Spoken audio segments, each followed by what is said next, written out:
A man whose parents were neither a little bit country nor a little bit rock and roll.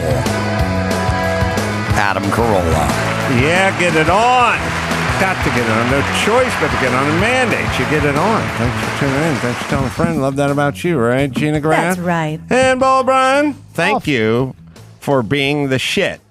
Adam Ray is in studio. Great Adam's soundbite. got shows coming up. Tempe Improv coming up tonight as you hear this through Saturday. And you can find all the dates at Adam Ray Comedy. Through Sunday, just added Sunday. Added Sunday. Yeah. Very good. Excuse you. Also, new series I'm interested in, just by the title, Welcome to Chippendales. Yep. That's coming out November on Hulu. What's that about? So the Chippendales story, you think of Chippendales, you think of, male sex review show, right? A lot of nudity. For me, maybe the Rescue Rangers, Yeah, if you are that's truly a also true. 90s kid or a pothead. And so there's a guy who created the show. And there's like all this, prostitution and murder and gambling. It's just, there's a lot more to the I guess, origin story of the Chippendales, name and brand and club. And so the guy who created Pam and Tommy, Rob Siegel, created this show, and Kumail Nanjiani plays the guy who created Chippendales. And Which dancer do you play? so I am not a dancer, but I love that you assumed, because most just people just assumed. go, Oh, yeah. you're not... You're not with the bow tie and the cuffs, Penis and right? tits Fuck you. guy. Yeah. Lawyer? Come on. Yeah. So I play the house MC. So Ooh. Rob hits me up and he goes, I did a little table read for them, for just reading a bunch of miscellaneous parts. And then he goes, emails me after, goes, can you roller skate? And I go, yeah, dude. And I sent him like this little fake resume I quickly made up of like all these tournaments I won. And he was like, for real? I was like, fuck no, dude. I've been on skates since 94. Since Ellen Brolite refused me in the Guys Ass Girls skate, to Bobby Brown's, My prerogative. yeah, there it is. My prerogative. That I knew it was. Yeah, there was some like classic skate song that always played and everybody fingered to.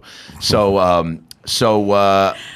I tell him I can skate. He goes, well, you want to play the house MC? You warm up the girls and you introduce the dancers, and you can just ad-lib city, like just truly Perfect. underneath each dance, because there's a lot of like heavily choreographed dances. He's like, you can just add. So I mean, I fucking just went crazy, and they kept in so much of it. So and it's a really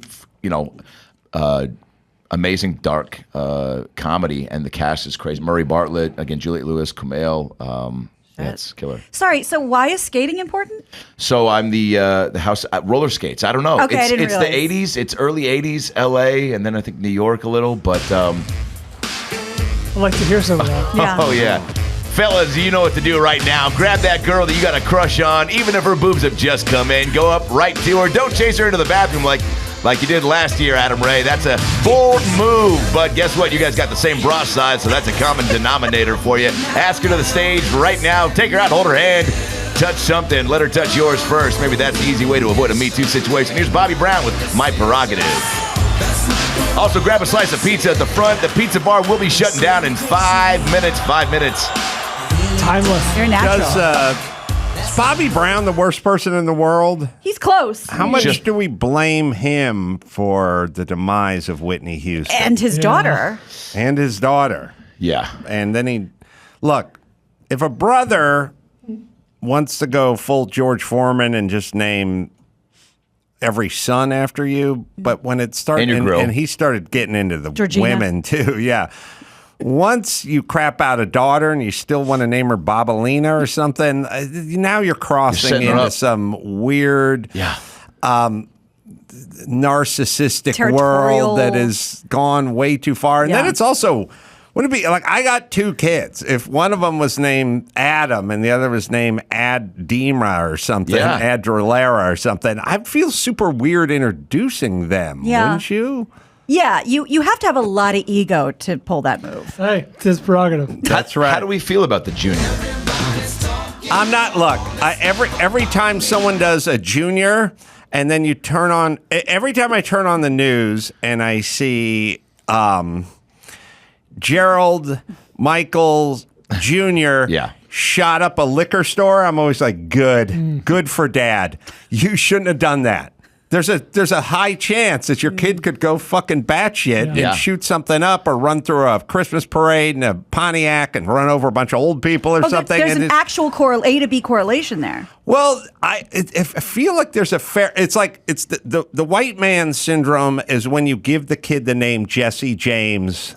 Unger, or whatever it is, when you go Jesse James, and then the guy becomes wanted and an outlaw, and he rides a motorcycle and he shoots people. Self-fulfilling prophecy. You brought that on you. It's the opposite of a boy named Sue, or maybe it's the same. Like you willed it into existence. I have a high school friend named John Wayne Chapman.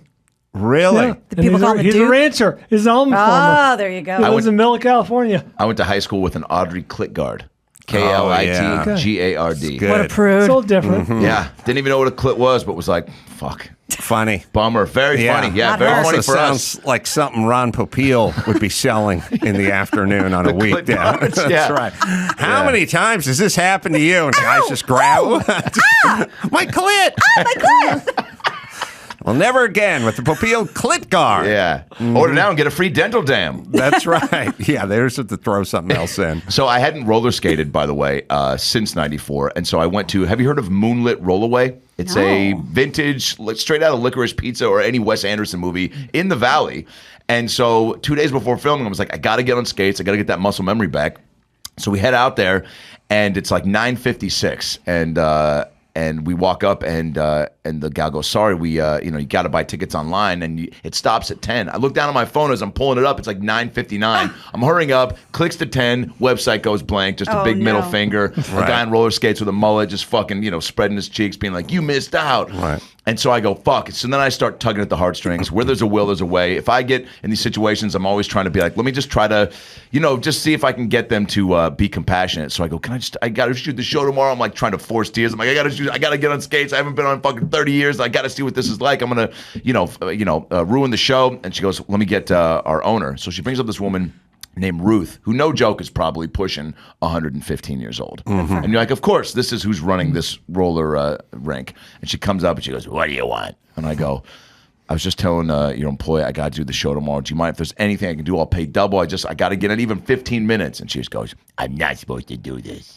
I never do this. And then she takes a beat. She pulls 2 tickets out. Doesn't even charge me. There's a guy named Michael. Remember these names because the fucking moment was so crazy.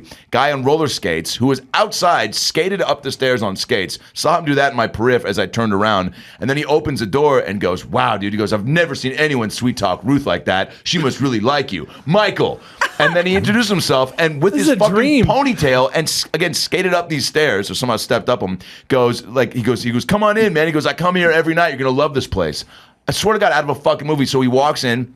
He just starts giving us a tour. He goes, bathrooms over there, hot dogs over there, not the greatest hot dogs. I'm like, dude, that's assumed we're at a fucking roller skating rink, not getting a hot dog. And then he goes, the toys over there, whatever, if you get whatever. And then you lace up your skates here. They're doing backward skates right now, so unless you seem like this is your world, I'd probably sit this one out. Other than that, have a great time. Let me know if you need anything, Michael. And I was like, definitely does not work there. And then just skated away backwards onto the floor. Wow. Because it was backward skate, and he just went like around. That guy definitely says his own name when he comes. Let me say this about roller skating. Yeah. I think that if you have a wish for your child is that they're competent in roller skating. You want them to be competent. Things come up, movie roles. But occasionally there's a Christmas party or something done and no one wants to eat shit. You want them to be competent at it. You don't want them to be great at it. No. Because when you're great at it, it takes the place of many other things in life time. you should be good at. You go, know why what are you good? Yeah, what are you bad at is what people think when they go, why are you great at this? Why are you good at shoot the duck when you get low and you put your leg out straight? Yeah, there's Can't do nobody it. who has a great career going who also is a great skater. Yeah. It takes and I think it what it does is it sort of satiates. Like you can go, well, the job sucks. The apartment's too small. I'm getting evicted. Back taxes. But I can fucking shoot that duck, man. And then you go to this place where you're really good at something, and you don't get paid, and you don't get laid, and it doesn't really do anything, but it satiates. You go, for these 3 hours, I am the king. I'm the guy. It's like being. it's like playing lights out pinball or something. Like it's good when you're 13. It's good for junior high. Later on in life, that just becomes a thing you're really good at that you never get paid for. Yeah. And then it takes the edge off. Like, what'd you do today? Hey, man, I skated. I'm tired. I can relax. I don't have to work on my career. Yeah, you've never heard, Max, that top Google guy? Yeah. He won another shoot the duck tournament last weekend. Oh, no way. Yeah. Same rule should apply to bowling. You should be competent. You shouldn't 1,000. Be great. Yes. All right. I was at Wise Guys in Salt Lake City last weekend. Great club. And the shows kind of spill together for me. I can't remember which ones were live pods or which ones were stand-up sometimes or which ball pulling was what night. But the Late Show on Friday night had a sign language interpreter. Oh.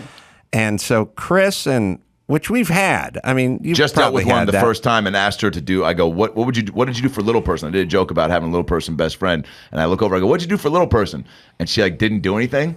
And I go, oh, come on. And then she looks back and she's like, just didn't do it to me. And then I was like, oh, you're not going to do it? I go, all right. And then I look back over and I stopped talking. And then she started signing. And then I was like, is she talking shit? Yeah, she's talking shit. Could be talking shit. So Mike and Chris went out to do the balls a few minutes before the show, get the ping pong balls written on. And then they came back and they said, there's a sign language interpreter there. And I said, yeah. They said, wasn't at the early show. I think what you do is you call for one, and they have to oblige by legally providing one. So I was sitting backstage, and I thought, I can ignore her or him. I think they had two. They have to switch off every 20 minutes because casino dealers. Yeah. And they do These that. Guys don't clap your hands, show them. These guys don't also roller skate. This is a full-time job. And I was back there and I was like, should I fuck around with the person? I thought maybe the audience will have fun. And then I thought, you get up there and you go shit, cock, fuck, pussy, and everyone laughs that they're doing it. But I came up with a different angle backstage. And Chris thought it was funny, so he recorded it. Yes. Play it for you right now. I was told that we have a sign language interpreter here who's doing his thing, which I'm fine with. I have no fundamental problem with it, but I thought it'd be interesting to see if we can do a little experiment here. Because he's got to say everything I say. Oh, sorry, there's a pole blocking us, but she has to say everything. Well, okay, first things first. This whole COVID thing has made these sign language guys think they're superstars, right? Every motherfucking press conference I've seen in the last 2 years, there's some dickwad with a black turtleneck, his mouth is moving, his hands are flying around. And there's a theme with these assholes because they cannot express themselves through the majesty of dress like I do. Like I'm a peppy dresser. People know I've arrived. You can't sit there dressed like Prince in some kind of paisley cardigan or something and do sign language. They all have to wear black turtleneck sweaters. So they express themselves through having crazy fucking hair and weird beards, and then they sit there next to Gavin Newsom or Como, and they're just piling away. But anyway, back to the experiment. Why don't we do this? I'm going to break off from doing the sign for the show that Adam Carolla is doing right now. He's just a bloated has-been. I see him on Tucker Carlson talking shit all day. Fuck this guy. If we had somebody in here, like if Janine Garofalo or Patton Oswalt was on stage, I'd sign my ass off. But I totally disagree with that Carolla. I hate his fucking politics. His takes on COVID got people killed, and I'm not gonna stand here and parrot all of his jokes using my hands. And by the way, the jokes, do you really need to hear them again? Blah, blah, blah, red turn eras, blah, blah, blah, I hate my my mom. We get it. We get it. You're an old, washed up sack of shit. Oh, man. But let me direct something toward you. Oh, no. I gotta say, I've never seen a better looking man who is hearing impaired, and I've seen them all.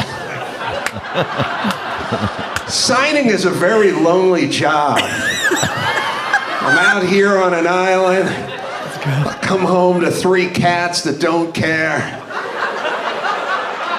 I long to be held by a man. This has got to go A viral. man This who is great. understands me. This is brutal. A man I can communicate with, even if he can't communicate. My apartment is less than 5 minutes from this club. Obviously, I'm a professional. But when the show ends, I let my hair down. And I cease being a sign language interpreter, and I become a woman.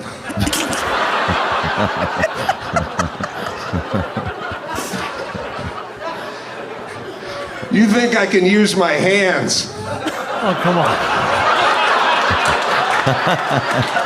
That one got you. Where do you see what I can do with my mouth? That poor fucking woman. Yeah.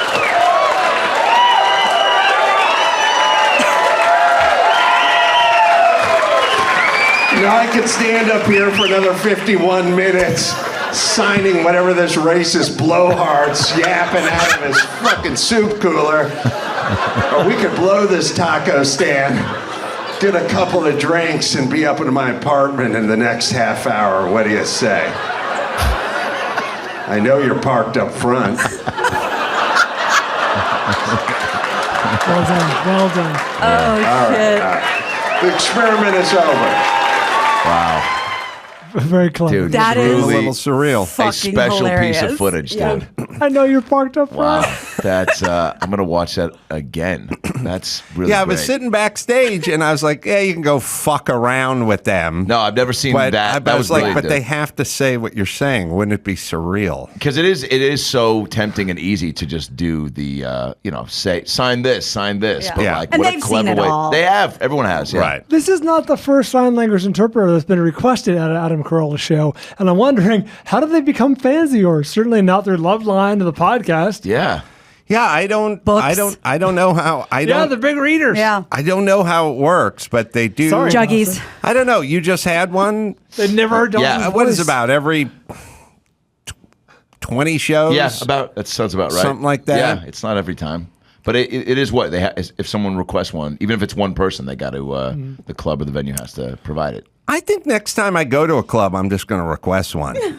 Yeah, not they a bad can't idea. ask. I'm sure they can't ask. It's Yeah. not a bad idea, and do it and just do a different rant each time or something similar. It's a great. No, I closer. mean next time I'm in the audience. Oh, yeah. Oh, I just yeah. like that person. Oh yeah. Just playing it safe. Let's you see know? what my options are. Sometimes I'll miss a joke. I want to look. Sometimes I'm not looking or listening. Yeah. I don't know, but yeah, they have to provide them. I don't know if they get paid. You have to get 2 of them because I think like Chris. Didn't you say every 20 minutes? Yeah, they were tagging each other in and switching places every. Then you got to every 20 wonder, minutes. like from a enjoyment standpoint, so much is about timing, inflection, tone, attitude, and you're just hearing jokes. I dated a girl in high school briefly who was really into sign language, and I remember I went and saw her do a performance at like an old folks home, and she just signed the Dixie Chicks Wide Open Spaces Wow. in front of all these like hospice patients. Wow. Really? And I remember after she was like crying during it, and I was just like, oh, fuck, what am I getting myself into? But but she crushed it, and and then she didn't turn it into a career. But even at that point, it was my first taste of like, so what do you do with this? And she's like, I'm gonna like go on and people. At that point, I didn't know that how many performances were kind of in need of some extra hands. Yeah, I'm trying to think because like I figured out early when I was sort of doing my how much per hour. So Yeah. my beginning life, the poor people thinking is you go man, if I could get to $10 an hour, I'd be sitting Oh, pretty, yeah. you know. And I always remember, well, I'd be on a job site getting $10 an hour, and there'd be some scuttlebutt about some guys getting $15 an hour, and Yeah. you're like, oh, What'd he do? sweet, $600 a week. Yeah. Like it was crazy. And then, like, at a certain point, I realized even if you got, and I just picked some crazy number, like $50 an hour, you got $50 an hour, you have to be there. You have to do it.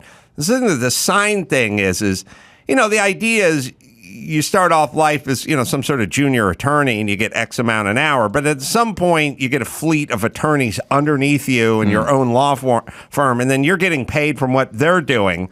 Signing seems like you just have to be there Yeah. all the time, unless there's some big signing school. Like, you know, Gerges has a law firm. He's probably not going to work on your case. He has 70 other people that are going to be working on it. He's getting his beak wet.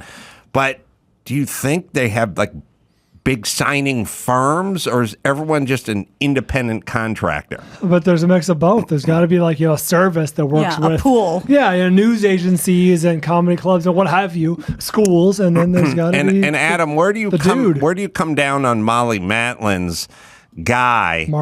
Marley, sorry, Marley Matlin's guy. Let's be clear. I'm more of a Molly Matlin guy. Yeah. So Underrated. Marley Matlin's guy who talks, but it's a dude. I mean, I did Dancing with the Stars, and it's weird because she is saying, I feel like a princess in this sequins gown, and he's going like, I feel like a princess in a sequins. Shouldn't he Confusing. have a woman? Yeah. Isn't that mansplaining? Isn't that the ultimate mansplaining? Yeah. Here's what this broad means. Literally explaining what she is saying in your man voice. Also, isn't there like there's probably conventions and conferences the way they do medical ones where they're like, hey, we want to bring all the doctors together and show, hey, there's a new drug that's coming out to make you be able to suck your own dick, or there's a new cream for your ass warts. So there's got to be probably a new get all the signers together, go to Anaheim, hey, now if you get some jackass comedian that wants to do some weird, double-sided Meta. dildo joke, here's how we're doing that now. It's And- like we're using two hands like That's you're right. riding the motorcycle. They codify it. And then Yeah. it keeps going. Right. It's always evolving. It's In fluid. the 20s, the signers didn't have the word gunt. No. But now we have gunt. You know probably what I your mean? jizz. So you As got the dictionary updates. Yeah. You've got to update your Yeah. shit, Yeah, right? right. If someone does a joke about a giraffe having a sweet pussy and they call it a gussy, you Right. gotta sign that. You got to sign it. Well, and at like rap shows, there are like really hardcore sign language interpreters, and really? they always go At viral. rap shows? Oh yeah, there's that one Waka Flocka Flame one that I sent to Ben. It's crazy. Everybody loves when they do it at rap shows. And then there's this other chick. Are you familiar with the Eminem song Rap God? That No. goes on for 6 minutes and he never stops. And this woman, I assume, kills it. We have this is the Rap Dear God one. God. So she's just doing it at She's home. just signing it in front Oh, of okay. a screen. Yeah, I'll be honest. People love it. He looks like he's digging her. I think she can go ER on this one. Oh wow. Is that a Vlade Divac jersey?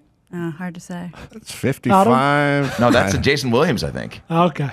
All right. Well, that's a good gig for her. Yeah. She's loving it. Yeah, Still going. You got to be a fan first, and she's she's definitely danced to this in the car, and now For sure. she's Yeah. You think she practices in the car? You got to. Well, she got in a car accident that way. Are deaf people allowed to drive? Oh, Brian. I'm serious, because the sirens and, horns or whatever. Dawson Yeah. says no. Yeah, well, I get a lot of Uber drivers that are like, "Oh, I'm deaf? deaf." They have signs to say, I don't want I'm you deaf. talking to him, Chris. Yeah. That's a great. That's a move. Yeah. Seinfeld bit. That's they see you get in, they're like, this guy's gonna fucking go on about something. We get it, dude. Golden Girls is on DVD now. All right, let me hit stamps.com. Holidays have a way of sneaking up on us, especially for small businesses. Get prepared. Get stamps.com, the 24/7 post office you can access anywhere. I've used stamps.com here for 12 years plus to ship merch, books, paperwork, plus exclusive discounts like up to 86% off of UPS rates. Rates are constantly changing. With Stamps.com, you can switch and save. They have a switch and save feature so you can compare carriers and rates and get the best deal every time. And you sign up with the promo code ADAM for a special offer, including a 4-week trial, free postage, and digital scale. No long-term commitments or contracts. Stamps.com. You can click the microphone at the top of the homepage and enter Adam and save a bunch of do-re-mi. So go to Stamps.com, click the microphone, top of the page, and enter Adam. All right, we'll take a break, and we'll do some made-up movie right after this. In the spirit of Murrow, Jennings, Cronkite, here's another great moment in local news. Still to come, quenching your thirst. The hotter it gets, the more we need to pay attention to hydration. Coming up, we have some tips for getting your body those essential fluids as temperatures rise. That's a great moment in local news. Now, back to the Adam Carolla Show. Yeah, it's getting hot. And now it's always so funny. I was like, Gavin Newsom was talking about going full electric by 2035. Like every vehicle is going to be electric. You won't be able to buy an internal combustion vehicle in California after 2035. And then 10 minutes later, it's like, we got rolling blackouts. Yep, the grid went down. The grid's down. Like, they didn't even give that asshole 2 days to let the message go home before the fucking grid failure, which was the next day. And now, of course, everyone looks at him and goes, what the fuck are we going to do when everyone's driving an electric car and the grid is down? But it's California. It's 2022, and they're being told, you know, turn your thermostat up and use a fan. The one I don't get, let me say this about saving electricity. Yes. There are certain things that are impactful and you should encourage people to do. You know, like you want to save water. Don't run the sink while you're brushing your teeth. Yes. Shut it off. Easy Okay, move. that'll save some water. And get indigenous plants and a drip irrigation system, and don't spray water all over the car in the street in the neighborhood. Then there's the save electricity one, where they go, turn your thermostat up. And it's like, all right, I get it. And when you're not home, shut that air conditioning off. And you go, there. And then they go, save the peak hours. Don't do loads of laundry at peak hours. You go, all right, I guess you can do a load of laundry anytime you want it. And then they do this one. Unplug electrical devices. Yeah. Like, you think I'm going to walk around my house, unplug the toaster oven? Yeah. Unplug. They're not saying. Unplug the TV, everything goes away. Yeah. Don't make a pot pie between 2 and 4. Unplug the internet. They're not saying don't use it. No. They're saying it's a vampire thing. It sucks, It's like yeah. it's got a little red light that takes somebody. But what is the draw on a DVD player that's unused in terms of in the big picture? Can't be In the much. big picture, and then what percentage of people are unplugging shit all over their house that aren't being used and really have no discernible draw?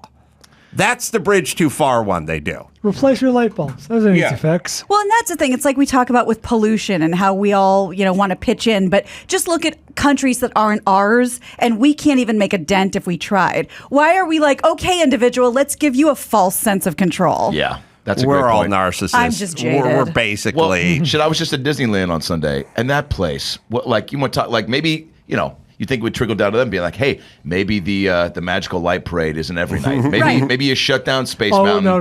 due to all the- Rave lights instead. Which, by the way, I hadn't been in Disneyland in probably 2 years. I forgot how many mental breakdowns are happening. Really? With kids between the ages of 3 and 9. They're miserable. Really? Their family's miserable. Every 15 minutes, I heard a kid behaving like he just got fisted by Captain Hook. And I was like, Wow. dude, you dropped your churro, Toby. Hook Life hand? ain't fair. Just The to be hook- clear. the what? Hook hand on Captain Hook, or Great question.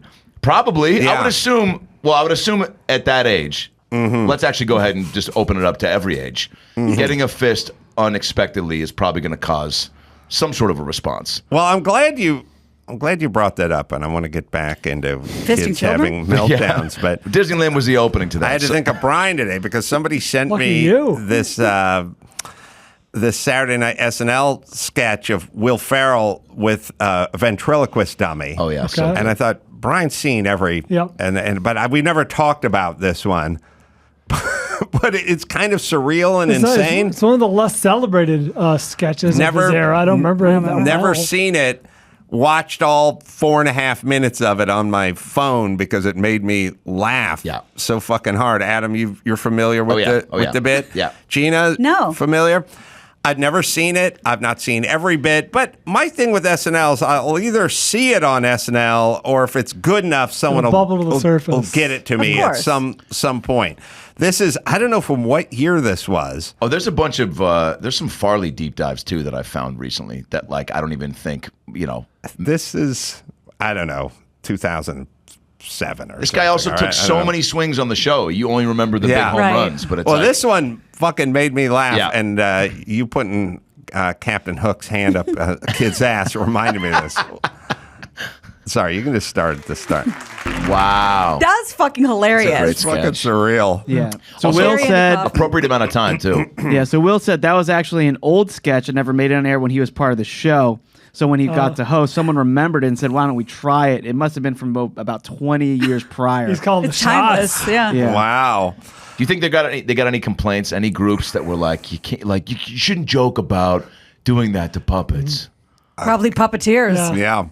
All right. Should we play some made-up movie? Please. Okay. In a world where titles are many and plots are few, one man can take your movie names and make them come to life. What is going on? Adam Carolla stars in Made Up Movie. All right. Let's talk to Chris on line 1 from L.A. Chris? What's up, Adam? How you doing, man? Good, man. Hi, guy. Space Wolf, baby. Let's do it. Space Wolf. Space Wolf. Space Wolf. Well, let's see. They have they do those movies all the time, or every once in a while. They'll take like the old astronauts have to go. Right. Cowboys. Space cowboys. Space cowboys. Why not a Space Wolf? Why don't we say there was some Russian cosmonaut named Space Wolf? Sure. This guy was the best, and he was involved with all the early Russian Highly projects decorated. or whatever. And he's living just in Muncie, Indiana now. He's in his 70s. I don't know. Laying low. Should we go with Tommy Lee Jones? I think so. Sure. We're going to need a little bit That's of a true. Russian accent. Is his son Scott Wolf from Party of Five? Guys, Yes. we got to go Malkovich. Malkovich. We know All he right. can pull off the Russian accent. Yes. from around He us. was relocated after he defected here to Yep, the United States, and he's just living a suburban life, quiet. None of the neighbors know his past or anything like that. But of course, there's a Russian satellite that's gone rogue, and he's got to come out. Like, the unmarked SUVs pull up to the house. We show the neighbors kind of looking, oh, they're messing with old man Jenkins for It's older technology from his era. Right. That's how they got it. They're able to hack it. They don't know it. They can't hack it. They can't. All the kids they have are 23 and used to doing everything on a computer. Yeah, this is analog. He's got to go up there and go old school because he worked on it back in the day. Cut, print, Who done. plays the hacker? Who's like the young, like, is it a Cumberbatch situation? Is it a Haley Joel Fassbender? Osment. Haley? Wow. Because Good Cumberbatch call. wasn't available. Okay. Oh, I didn't realize Yeah. that. So we're going with Plan B. So he's the cyber nerd. Yes. And they can't speak each other's language because, at some point he goes, hand me that crescent wrench. And he hands him a feather duster because he just doesn't know. A hijinks montage. Right. But then, and they start getting into the language, like a tablet. He thinks a tablet's a stone, Right. with Or something things like a engraved pill to into it, take. or a pill. Yeah, there's a little there's Encino Man. hijinks. Yeah. Encino Man. There's Is, got to be a wrinkle where he's like, okay, Margot Robbie's his daughter, and she's at NASA, but they're estranged, right? Like there's been Love some that. bad blood between them, Yeah. but she's on the case. What was I the guess. bad blood? Good question, Adam. Well, let's go ahead and Fall say back on your groundlings train. yes, and he probably didn't approve of one of her relationships. Wow. And nobody really made the connection. She's dating an astronaut. There it is. And he said, you never fall never do that. You never Never fall in part love of with an that. astronaut. And he some- lost too many friends Right. Yeah. on the launch pad back in the day. He doesn't want to see her go through that. That's a great MacGruber type montage of him seeing like I lost so many friends and like Just just one after different the other. different launches of him being in different times where Yeah. another ship blows like up. the drummer Yeah. in Spinal Tap. Exactly. Yeah. And there's that scene where at some point, the music starts, the Russian national anthem goes, he goes into the hall closet and gets the bomber jacket, says Space Wolf with the Russian letters on the back, and he dons it. Yeah. And he likes the way it feels. Looks in you the know mirror what I and mean? says, Still "Da, fits. Da. Yeah. I like it. Who's the villain? Well, Haley Joel is the Does he have a hacker. team? Yeah, is he part of the team or is he the mastermind? Quite a bold gambit, Adams, and make Haley Joel Osment your Villain. third lead. I think this is the role where he gets some Oscar buzz. Okay. You know, he's been Okay. flying under the radar. He could see dead people when he was 5, and then he was in the Entourage movie. Maybe it's a Jason Statham type international rogue. Yeah. I've learned from watching the Fast and Furious series. There is a whole group of international rogue villains. It's a who network. They Yeah. deal with munitions Sure. and extortion or Magnets. whatever. Clandestine. And nobody knows where they live. Interpol's looking for Yes. them. They're ghosts. Yeah. They can't be found. Yeah. But it's got his fingerprints all over it. Yeah. Well, it's not so long. I mean, I think you did it. And I think there's a cameo by Meryl Streep. Oh, in space? I didn't see that coming.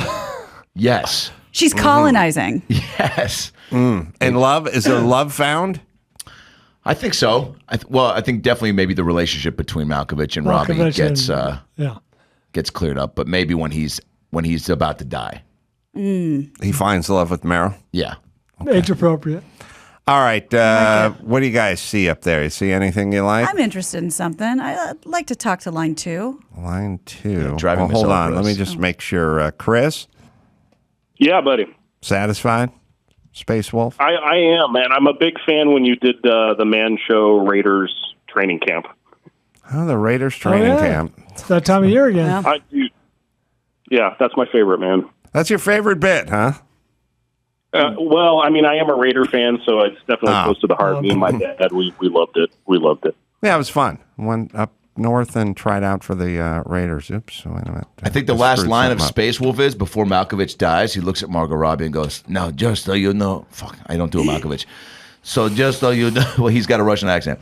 So I know that we had a rough go, you and I, You're killing it. in our relationship, and I told you not to date astronauts, but now I'm gonna die. So, just if you ever want me though, just look up there and, ow! That's right. Well Look done. up on a full moon Look and up on a just full moon and howl. howl. That's good. And you'll see me. I'll Strong. haunt your dreams. And she's like, "Oh, I'll see. Yeah, yes, I've worked with some specialists that will." Da, Papa. Yeah, yeah. That's good. All right. Carrie, 57, California? Yeah. What do you got? Driving Miss Oprah. Do you guys remember the I mean, she's interviewed everybody under the sun, all the great leaders and all the great thinkers of our time. But Harrison Ford. Exactly. But the thing that she's most famous for is when she gave everybody a car. And you get a car, and you It's get one a of the car. greatest clips of all time. It was. And then Except she for it was a got... Pontiac G6. It was like Thank the you. worst car That was ever That's made. exactly my point. Yeah. So Right. it wasn't a great car. People bitched about paying taxes on it. A lot of people didn't accept the car because they had to pay the taxes. The car sucked. But I don't know if you guys remember this. There was one plucky guy in the audience who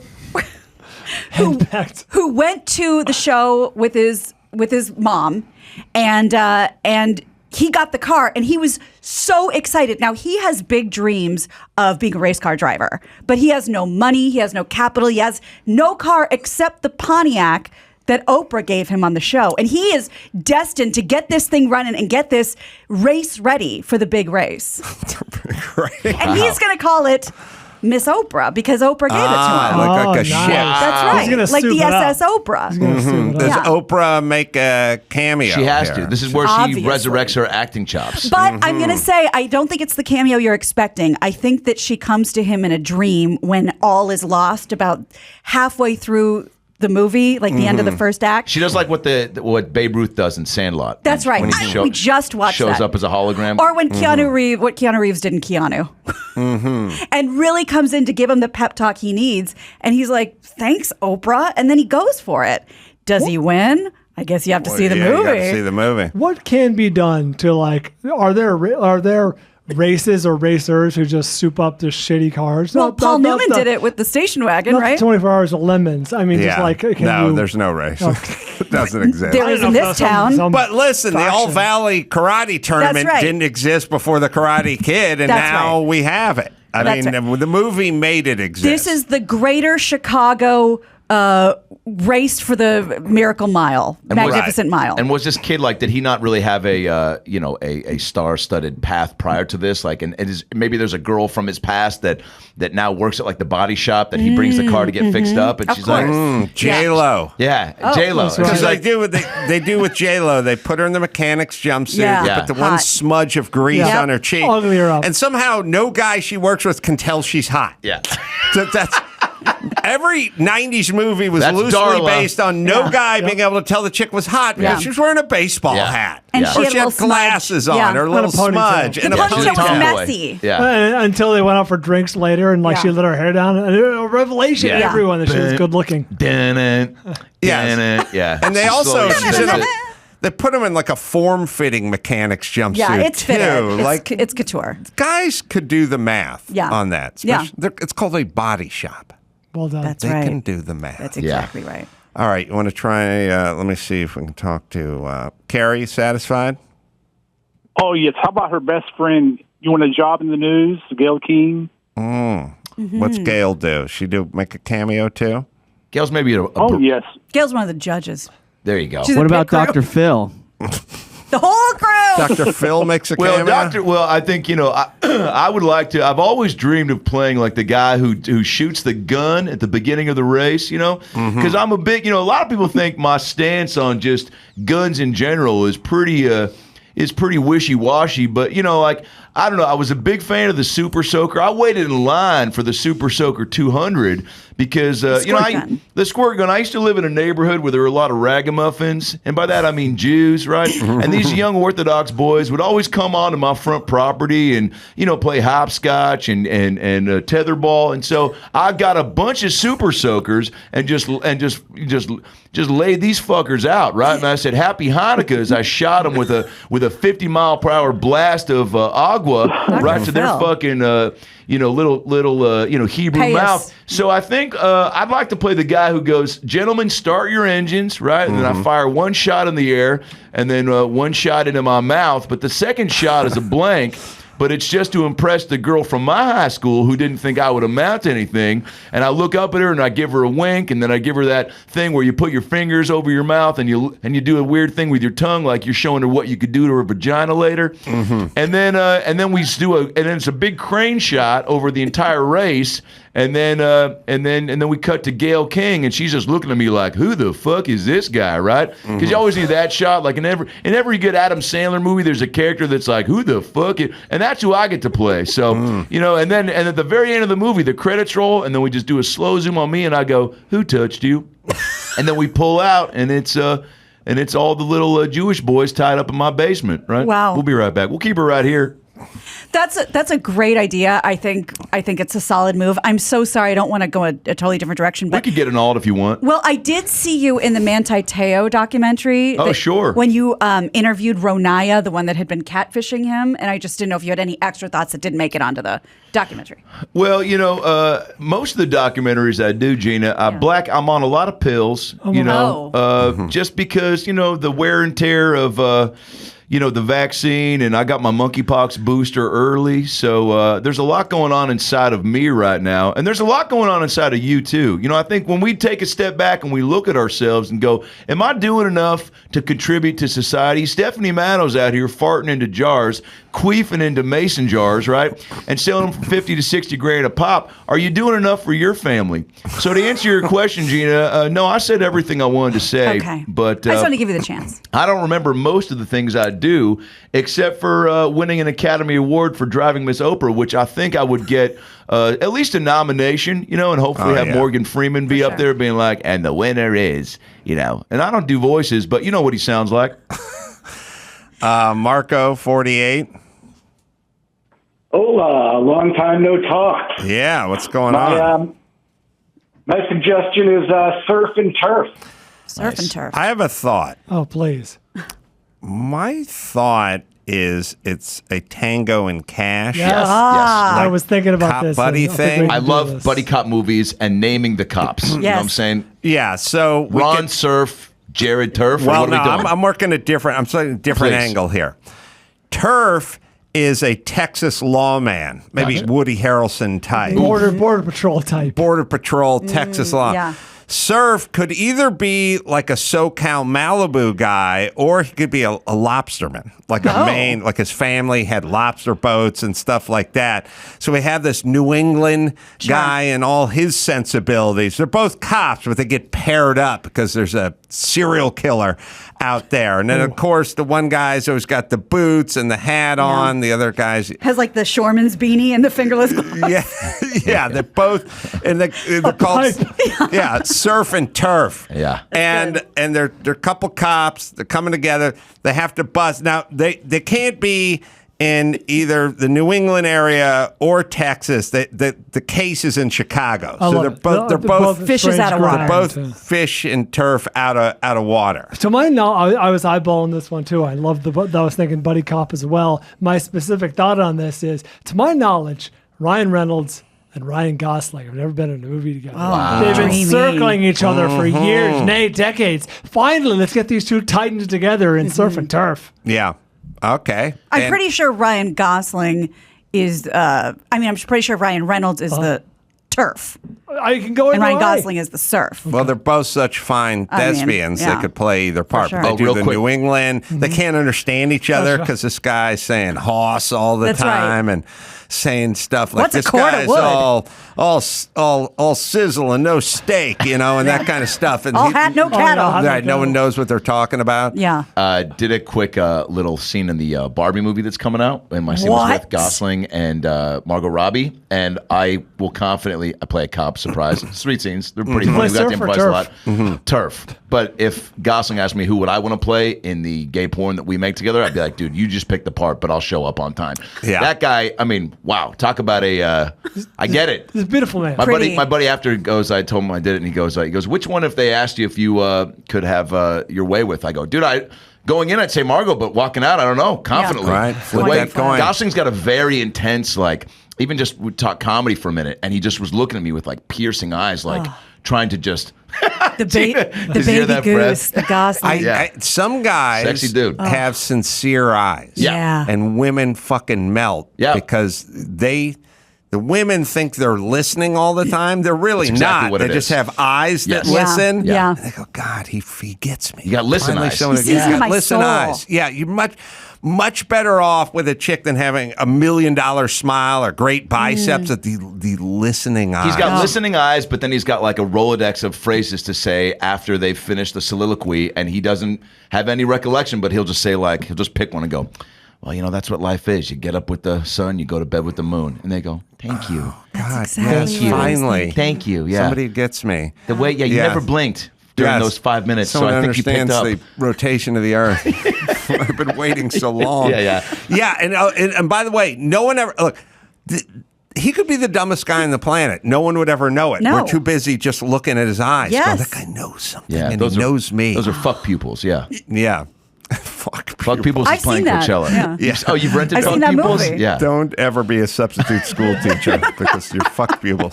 We have, by the way, backstage at Wise Guys, we took a deep dive into Brian Bosworth. Oh, great. How deep can you go? I love Brian Bosworth. Me too. And so we got Seahawks legend. Yeah, gotta of course. get him on the Have you show. seen the 30 for 30 on him? Or there's a doc. It was a while ago. Yeah. I think there is a 30 for the 30. boss is awesome. And then I said, he did.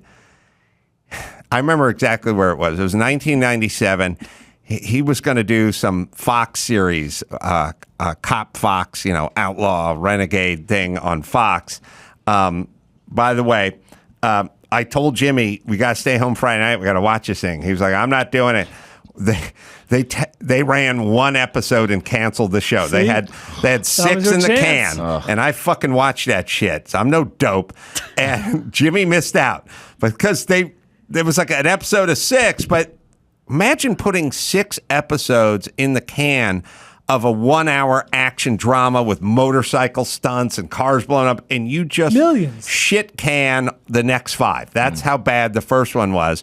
He's Dolph Lundgren-esque. Yes. He's a man. Now the beauty is the series is called Lawless, yeah, which is great. And then they were looking. He didn't have to look. I said John Lawless because they always give you when you're a cop and your last name is Stonebreaker Justice. Your first name is always John because they go, it would be too unreasonable to think he had people would be on to us. So they always give you John as the first name than the last. But we have the trailer. Yeah, and the audio is a little rough, but this should tell you what it's like. Well, it's patroys.com. Dangerous to be A retroist. They're too honest to be criminals. Get away from me, I'll shoot you. And they're too good to be stopped. Beginning March 21st, Brian Bosworth and Speed's Glenn Plummer are gonna make crime pay. Through the nose. Lawless. He's the man with the blade. Coming March 21st to Fox. Dude. I mean, a lot of this stuff seems like parody stuff, right? That just seemed like a full parody of a cop show. Yeah, because the guy through the window at the saloon, you had an explosion. That feels a full 10 years out of date. No 1997? badges, no badges, no rules, no problem. This doesn't seem real. And that's the guy from Showgirls. Yes. That's what I know him from. Yes. I literally thought it said nonstop fucks, but it does say Fox. But that would also. That's what we fit give the part of about it. Yeah. Lawless. Marco. Oh, wait a second. I hosted a Lawless viewing party. No way. Said nobody ever. Love Brian Bosworth's autobiography. Love the movie Stone Cold. Oh, man. Where's Glenn Plummer right now? He's in next. You literally had a viewing party for Lawless in 1997? Oh, yeah. My friends were not into it at all, but they came over to drink free beer, and we sort of half-watched it. Awesome. Do you know any quotes? No, not from Lawless. I don't really remember it. I could give you some Stone Cold quotes if you Stone Cold was the feature. His He did. vehicle. Yeah, where he had to join the motorcycle, the outlaw motorcycle. That's right. undercover as a biker. Yeah. Yeah. Yeah, Bosworth looks like a guy that, if like there's a burning building and they're like, don't go in there, Lawless. And he's like, don't worry, I fuck fire without a condom. And then he just runs in, Yeah. Cool quotes. His catchphrase is, there's a time to turn it on. Brian Bosworth was ahead of his time. He'd be a superstar today. Yeah, like The Rock. Yeah. Yeah. Yeah. He's still good in those he was Dr. pretty Pepper good. commercials. He doesn't say anything. He's still in stuff. Yeah. When I just put in Stone Cold movie, the first thing that comes up is Stone Cold a parody?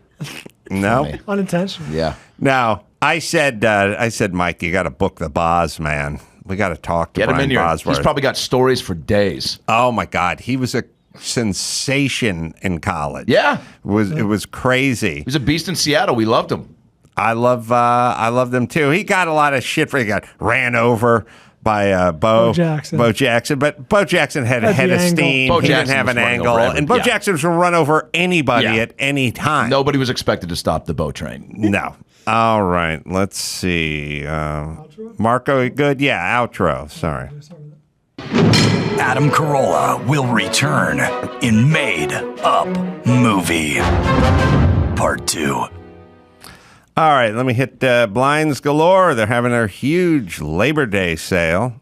Sale starts this week. 50% off of blind, shade, shutters, drapes, everything. You've worked, everything they have, up to 50% off. You've worked hard all summer. Now reward yourself by upgrading your home. We talk about how you're going to beat the heat, man. Get some good blinds and shades. That keeps the heat out. I mean, think about, I was just out in the parking lot. Gary parks his car and he puts that foil dash windshield cover and it keeps his car a lot cooler. Well, now think about your whole house. That's why you got to get some shades and drapes from Blinds Galore. Nothing gets made until you order it. Family owned and run. They've been doing this for over 20 years. First place to buy custom blinds and shades online. Do it all from your home. Just take the measurements and customize it online. If you have questions, their expert design team will help you every step of the way, online or over the phone. Even book a free online one-on-one meeting with their virtual designers. Blinds Galore, right, Dawson? You work hard enough. Blinds Galore makes it easy to get the custom blinds and shades you've always wanted in your home. Check out blindsgalore.com during their big Labor Day sale. Check out blindsgalore.com during their big Labor Day sale for 50% off. Before it ends September 7th, don't forget to let everyone at Blinds Galore know that Adam sent you. That's blindsgalore.com. All right, Adam Ray, Tempe Improv. Sunday night show added tonight through Sunday. Find more dates at adamray.com as well. And, of course, check out Young Rock, which is coming back on NBC. And then Welcome to Chippendales and all his About Last Night, his podcast. wherever you listen to finer podcasts. Enjoy that. Amir K, comedian, is going to join us in the studio. Love Amir K. That's my, that's my one season of Mad TV CW reboot. Ask Amir about Mad TV. I shall. Tell war stories. He's a gangster. And we'll talk to him right after this.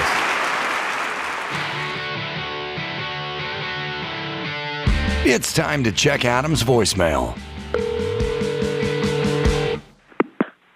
Hey, Adam, you'll love this. When I was in junior high, my buddy and his brother figured out what day they delivered the new Playboy magazines in the mail, and they would go around and steal all the magazines out of the mailbox. Then the next day, they'd bring them into school and sell them for $5 a pop. Entrepreneurs, get it on. You can leave us a message at 888-634-1744. Amir K is in studio. He's a stand-up, and he's got dates coming up, Boston, Mass. Off Cabot Comedy. It'll be September 16th and 17th, and you can go to amircomedy.com if you want to find out where he's going to be doing comedy in a city near you. Good to see you, Amir K. Good to see you, my man. Thanks for having me on. So I guess we got to talk Mad TV since Adam Ray was insisting we talk Mad TV, but I don't know what the story is. Oh, no, there's no story. I mean, we were just, they did a Mad TV reboot. I don't know if you remember, 2016. I don't remember that. Yeah, not a lot of people do. So it came on. Super excited to be a part of that, that thing. It was like, I grew up watching Mad TV, and same with Adam. And we auditioned around the same time. They saw like 2,000 people, and we were lucky enough to book it. And then it lasted a season on the CW, and that was it. But you can say you did it. But I could say I'm part of it. I still tour with that credit, People still bring it up, so that's kind of cool. Well, and also you can kind of do the Mad TV and leave it at that. Like they don't have to know it was an unsuccessful reboot. I know I'm sick, but I'm sick like that. I have to explain to them. It's like, well, because people bring me up like that, and then they look and they're expecting like Bobby Lee or Will Sasso, and then it's me, and they're like, who is this guy on there?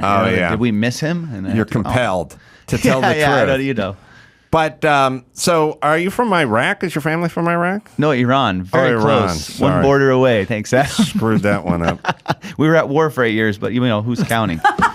What's going on with Iran now? To be honest, man, I don't know. My dad, when I graduated college, he took off and went back to Iran because, just with a little bit of money, you could have lived well at that time there. Mm-hmm. And then it's just the economy went to shit, So he lost everything, and now he's back here.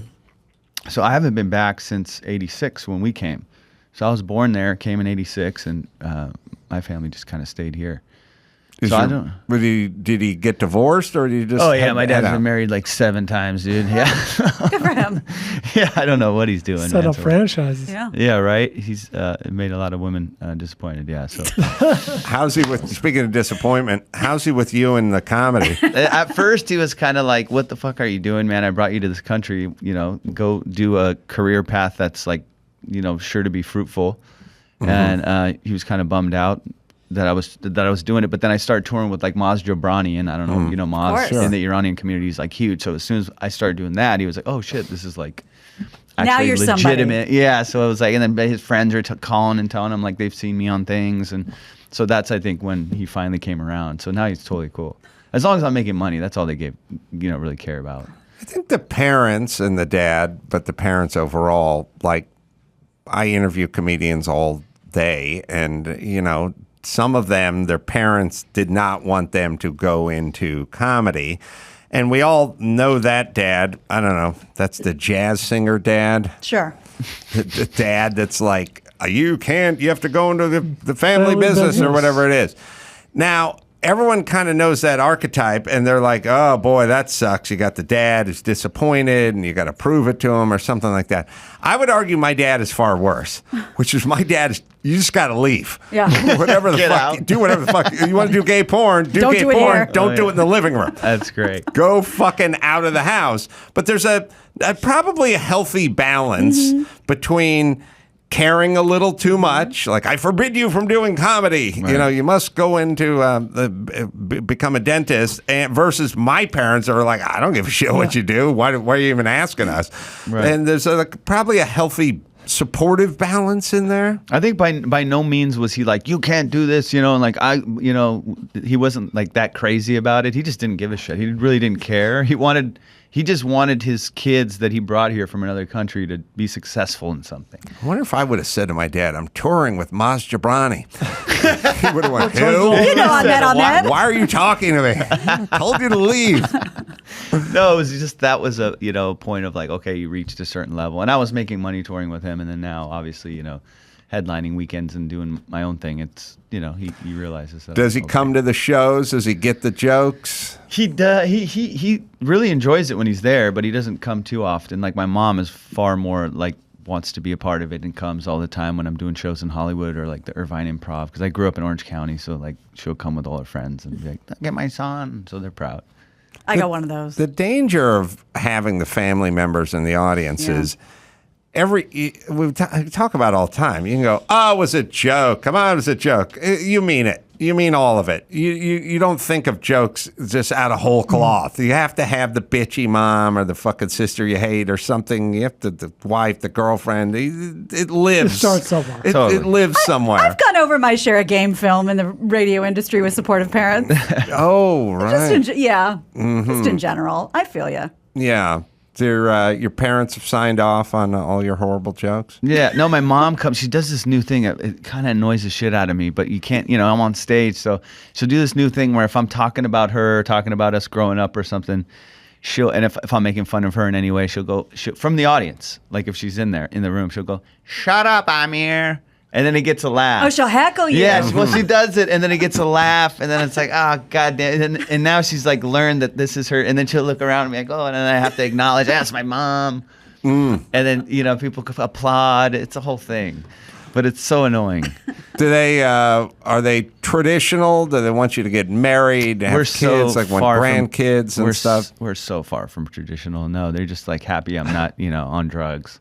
Like just strung out somewhere. So they're just happy, to do whatever. They weren't like, oh, you have to marry an Iranian girl or nothing like that. Yeah, we kind of. What if you were gay? I think they'd be cool with it too. Really? Yeah. Wow, that's progressive. Bellwether. Yeah.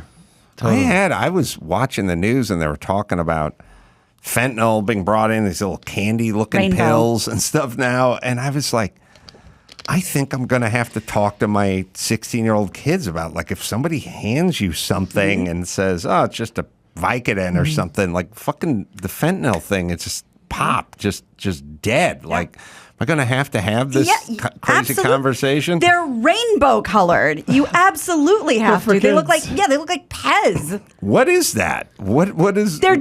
It's insidious. They're doing that on purpose. I feel like we as a nation, we're all over the road. Like, China's bringing over this shit. They bring it to Mexico. The cartels bring it here, and everyone is ODing. Can we get upset at somebody or like say something or like make a stand or denounce something or you just kind of got to roll with it? It's incredible. I don't even know. Yeah, they're all they look like sweet tarts. Yes, and it's insane that we've had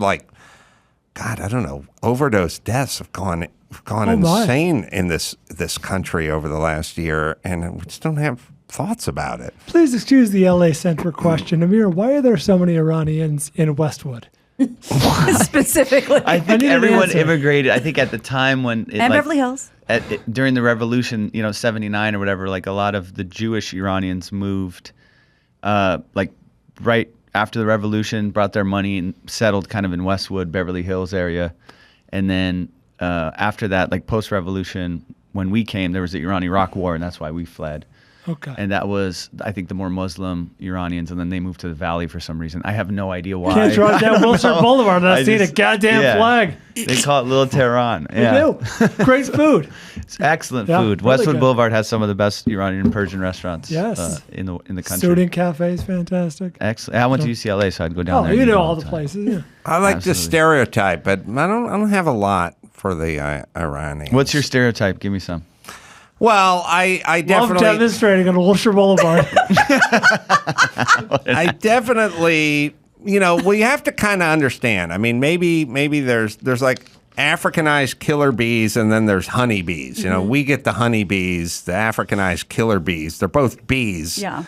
But the Iranians who move here are probably the honeybees. Jesus Christ. What the fuck is what is this compliment. analogy? Yeah, it's a compliment. And then everybody else is the Africanized killer bees living over there. They come here, they move to Westwood, they go to UCLA. They started up a pastry shop with just delicious looking pastries. Yeah, the Mile pastries are high. excellent. Yeah, well, I'm all right. With the ones, with the honeybees. The productive honeybee. Yes, I Sure. love it. You can get stung once in a while, Yeah, but it's usually because very they're scared or you rare. step on them. It's a defense. It's a defense mechanism. That's right. You went to UCLA to study what? I studied history and poli-sci. That was like in the lie phase of my life when I was telling my parents, like, hey, I'm going to go to law school or something. But the whole time, I just wanted to make them happy, that they brought me here and it wasn't for nothing, So Yeah, that's a burden. It's such a burden. It's a burden. I was born in North Hollywood, so there was no burden. It's like, we didn't bring you to Valley Village for a reason, son. It was like, we're Never just expected here. anything. Everyone just fell out in North Hollywood, and I lived there. But being brought here, that's the pressure. That's where the pressure now so you it must comes on thrive. you. I don't even think they necessarily put it on me. I felt it. My brother felt it. So they were like, all right, we got to do something because they brought us here and sacrificed their whole life for us. So, let's make it worth something. And then that's where I think the pressure comes. Yeah. And I tell guys now, it's great to see like younger, Middle Eastern comics or whatever. They're like, hey, man, I've been watching you since I started, 12, 14 years ago, whatever it was, and inspired a new generation of guys that never thought that they could do stand-up because their parents were like, what the fuck? That's not for us. That's right. That's for the people that were already here. Like you don't do that. And I think that's the most, that's the coolest part for me. How old were you when you came here? I was 5 years old, no English, straight from Iran to Southern California. No English. Do you remember it? I do. Yeah, I had a Mexican accent for like the first 3 years. I was just like, mimicking the kids around me and stuff. So we grew up in like City Orange near Santa Ana. Odele. Yeah. Did what business was your dad in? My dad came. He was like a developer in Iran, and then he came here and he started working for Caltrans. Like he was just an engineer. It's when you hear about people coming from certain places, they go, my dad was really successful and they had all these apartment buildings, and then the government took it. Yeah, that's how it is there. They'll just come and be like, hey, this is we're taking this. And that's just kind of what they did to him this last like few years. Really? Is he and he's back now? He's back here now. I was, my brother and I are trying to make it a way so we can move him back out here so he can live comfortably, but it's he lost everything. He moved there with a little bit of money, and then everything went to like 1/10 of what he, had in the bank. It went down. It's just like, it's so sad for the people that live there. So you go into UCLA, you're trying to make your parents happy for all the calories they burnt getting you out here. And then, shut up, Amir. But you have comedy in the back of your mind. Mm-hmm. You're nursing a head full of jokes, but you can't start doing it, or can you? I would do it. Yeah, I was like in an improv group, at UCLA, like some college improv troupe or something. And then like any elective class I'd take a theater, theater class. Like any elective you got to pick, I'd pick a theater class. And I wanted to be in like the theater department at UCLA, but you couldn't, once you transferred to UCLA, you had to stick to the major that you were.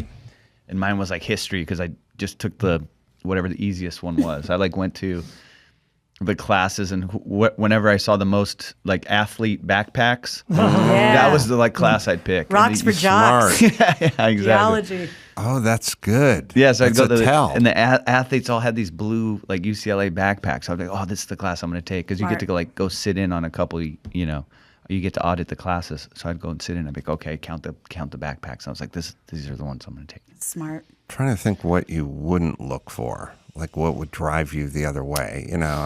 Chopsticks. Oh my god. Yeah. The pocket liner would probably be on the guy. Yeah. But there used to be smart guy tropes: pocket liner, glasses. There was a website. It was like Calculators. rateyourprofessor.com or whatever, and I'd look on there, and it was like whoever was the easiest, I'd just pick those with the backpacks. Smart. Mm-hmm. Yeah, so that's how I'd get by. And so you started doing comedy. Well, you started doing real estate, right? I did. I was a real estate appraiser forever out of because during that, like I graduated in 2004 from UCLA, And, the real estate market was going nuts. So all my friends, they were like my age, like 21, 22, they're making all this money because everybody was doing the loans. And I had a really good friend of mine who was in the real estate appraisal business. His dad owned a company, and that thing just took off. And so they were doing all the appraisals for all the, the subprime mortgage companies. So they were making a killing. He was like my age. He had like 2 Porsches. He bought a house in Long Beach. So he said, come live with me, man. You got to come, work for my dad. So I went there and I started making a ton of money. I was like, oh, this is awesome. And then I bought a little condo in Huntington Beach. And then like 2006, 2007, the market took a shit and I just lost everything. I didn't, I was dumb too. We were like partying like idiots, spending money on just the stupidest shit, going out getting tables. And what's the real estate appraisal? I fucking hate those guys. It's so silly. It's like you could teach a monkey to do it, They're the worst anyone has ever had to have anything appraised. Fucking hates those guys. They always come in about 30% too low on your property. Now, Brian, what's in it for them to do that? The bank. The bank. Oh. So lend less money. What it is like, Brian, you have a house. You can go on Zillow. You can go on Redfin. You can talk to a neighbor. You can talk to your wife.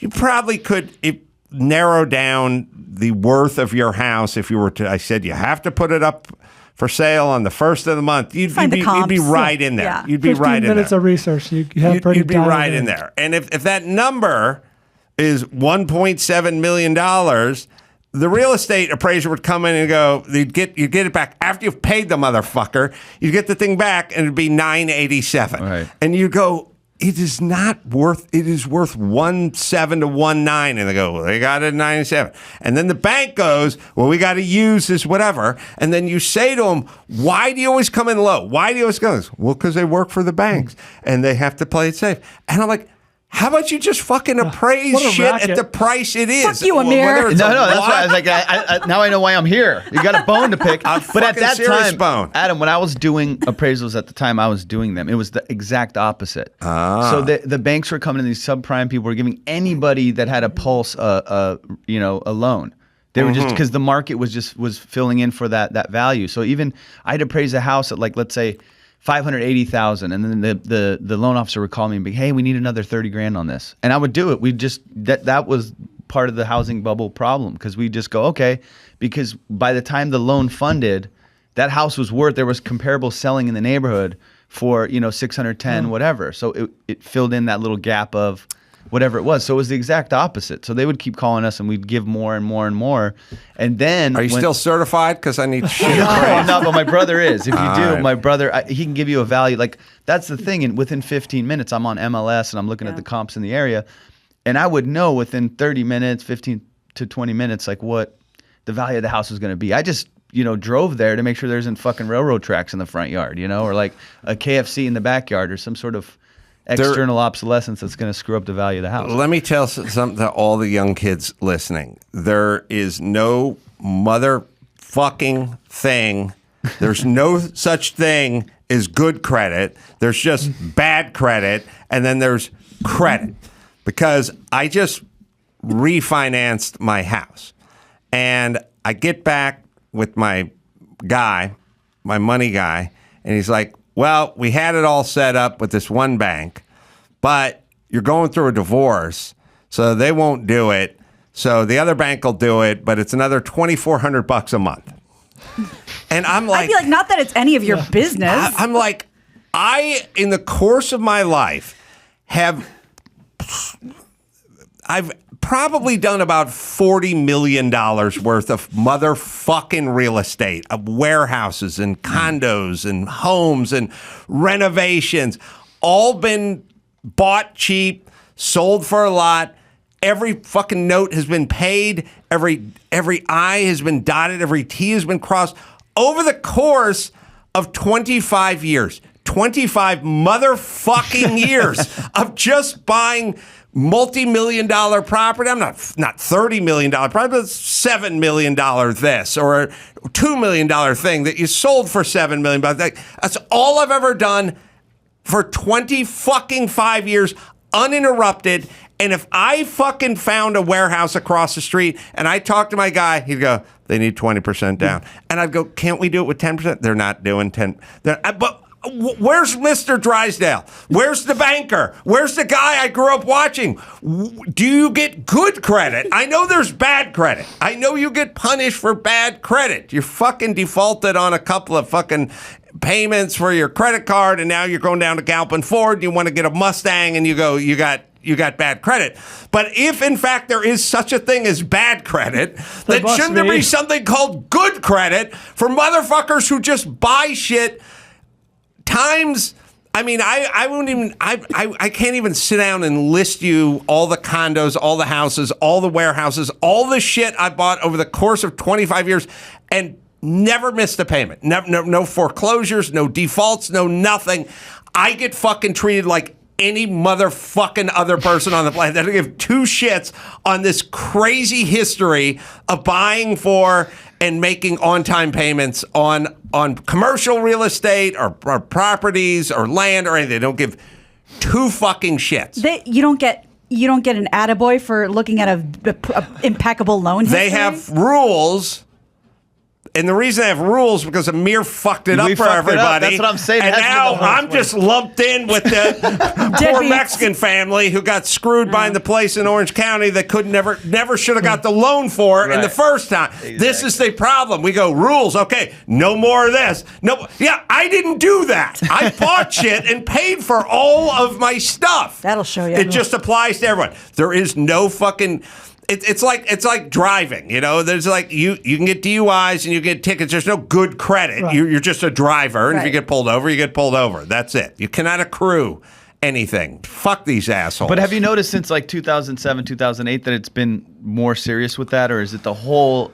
Because I feel like it was a lot easier. It's just the bank. Maybe we should ask you, Amir. That's what I'm saying. The bank can't go. We know Carolla. He's a stand-up guy. He takes care of business. It's just like 20%, and they go, we can't do this, and we can't do this. Their hands are tied. There's no more, you have a banker. Right. You know what I mean? There's just, here are the rules. Rules are dictated by the government, and you're playing by the same ones.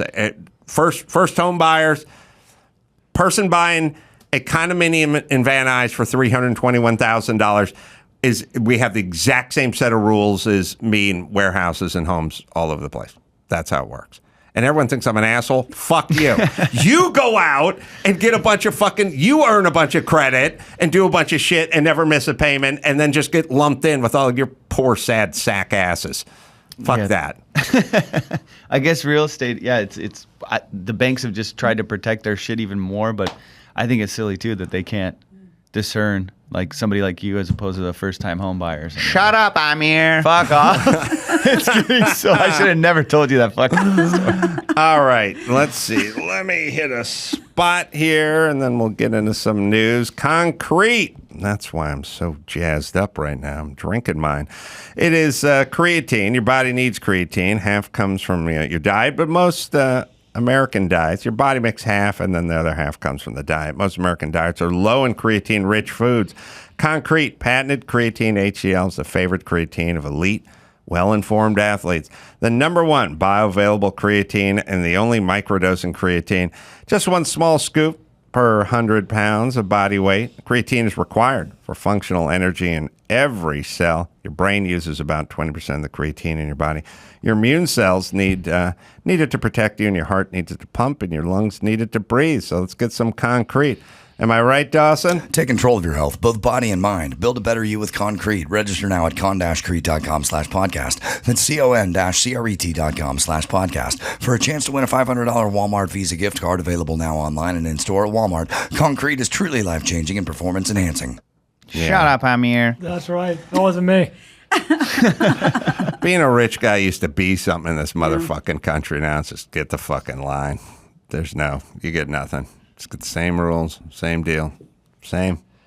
You alluded to it, but I thought about your classic rant, which you haven't done in a while, with the DMV today, and it was everything you'd expect, just delightful. And I was in the back of my mind, heard Carolla going, where's the guy from the commercial? Where's the helpful guy in the commercial who's like waving you over and welcome, sir, how can I help you? Where's that guy? I want that guy.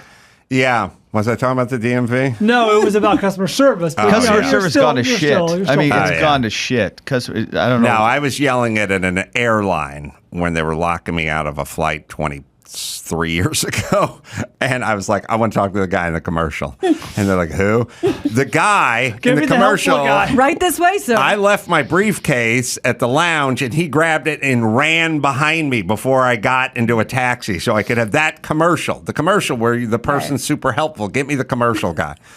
A briefcase. Yeah, that was the 80s, huh? Yeah, right. an The attaché. What happened to briefcases? I think backpacks just took over. Took over the strap around the shoulders. Yeah. Well, you know, the backpack probably went out with the slacks and the suit, which is the briefcase was. Yeah, sorry. It ushered in this weird board short flip flop kind of chillax thing, and the briefcase didn't fit well with that. Yeah, you need your cargo shorts, your hoodie, your Zuck look. Yes. All right. Shall we take a quick break and we'll come back and do some news with Amir K? Let's go right after this. Well, the last Soviet leader, Mikhail Gorbachev, has died at the age of 91. Mr. Gorbachev came into power in 1985, was recognized for opening up the USSR, for his reconciliation with the West and ending the Cold War, but he was unable to prevent his country from collapsing in 91. The hospital where Gorbachev died said he had been suffering from a long and serious illness, but that is all they wish to report about that. Yeah. He was the perestroika guy. Mm-hmm. It was the first time ever. It was kind of like, oh, there's someone semi-reasonable is doing in some position of power somewhere. Now, I'm glad you're sitting because Putin thought that Gorbachev was a disgrace. Yeah. So that's good. Yeah. That's the chef's kiss of approval. You know you're doing a good job when Putin hates you. You have to worry when Putin hangs on every word and falls in love with you. When he sends Dennis Rodman over to do some business. That's a bad thing. Well, Brian reminded us the other day that, first of all, I didn't know that Gorbachev was still alive. No, a lot of people didn't. Yeah. Might be time to pull out another Dead or Alive game because this one surprised me. I would have said this, but they're the last crazy white people on the planet. The Russians. Yeah, there's no other. We used to have a lot of crazy whites, you know, throughout the ages and history, and a lot of colonizers. Kind of, but we turned them into honeybees. Mm-hmm. Yeah, you know what I mean? What happened? Yeah, the Scandinavians settled down. Yeah, the Vikings, you know, the Visigoths. now they're just like completely. What's going on, man? You're cool. It's like, Flurgen. Yeah, there's like a lot of fucking battle axes and Vikings, and now we got IKEA and helmets and Volvos and stuff. Like they've settled in. Russia, what's up? You're the last. They're the holdout. The fucking holdout whiteys. They're the last crazy white people on the planet. That's a very good point. That's all we got left. There are other cultures, white cultures. You know, they drink a little too much or they whatever. But these are the last full blown fucking violent, nutty, crazy white people, right? Yeah. Yeah. Wait a minute. What if they like that distinction? I was going to say, if something happens to them, if they got their shit together, does that make us all those crazy white people on the we planet? might inherit the throne. Oh, shit. Well, it ain't going to be Sweden. It's probably not going to be Canada. I mean, we're going to have to take a long look in the mirror. I think we're a couple school shootings away from being considered. We could be it. The most craziest. Maybe they should keep it up. That's right. Brian's That's right. a very good right. point. Mm-hmm. So this, you may have heard of this woman. It's been passed around on social media a lot the last few days. A judge in Saudi Arabia has sentenced a woman to 45 years in prison for the crime of using social media. Her name is Noura bint Saeed al-Qahtani. She was charged with damaging the country through her social media activity, but officials have not provided any details about what exactly she damaged. The court's charge sheet claims that she's guilty of disrupting the cohesion of society and destabilizing the social fabric. Last year, a 34-year-old woman was sentenced to 34 years in prison for criticizing the kingdom on Twitter and calling for equal rights. Saudi Arabia I don't know how the Saudi Arabian prison scene, but you don't get much cred in the joint when was a Twitter offense. Right. You know what I mean? Like you want cop killer. Yeah, what are you in for? I used Facebook. TikToking too hard. Yeah. You use correct 45 years, what a light sentence, though, you know? This bitch should have been put away for life. That's right. Well, women only gained the right to drive and go in public without an escort, a male escort, in the last couple of years. As they should. Yeah, that's right. Yeah, your dad's all for that. Yeah, right. I don't even know how I got here today. First off, you want women to drive so they can leave. You know what I mean? Never when I'm drinking. Well, I mean, when you have a couple of kids and they're 16, like I'm sitting around with my son, I'm going, hey, get your driver's license. I'm good. No, get it. No, I'm good. Don't worry. I'm not worried about you. I need you to leave. Worry about me. Yes. My mental health. Yes. That's a good point. Yeah, but that's a pretty lofty, like that's some Game of Thrones shit. Disrupting the cohesion of society and destabilizing the social fabric. Those countries that do not, look, no driver's license for the ladies, whatever these cultures are, and they don't golf. You can't get away from your bitch for 10 minutes.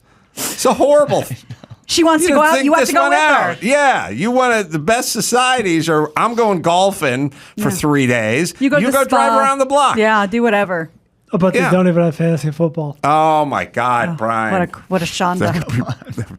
Oh my God, they probably don't. Brian's probably right. Probably not. They probably don't. Julian Edelman join us by the way tomorrow, so that'll be good. But what year is it? I know I keep saying that. What year is it?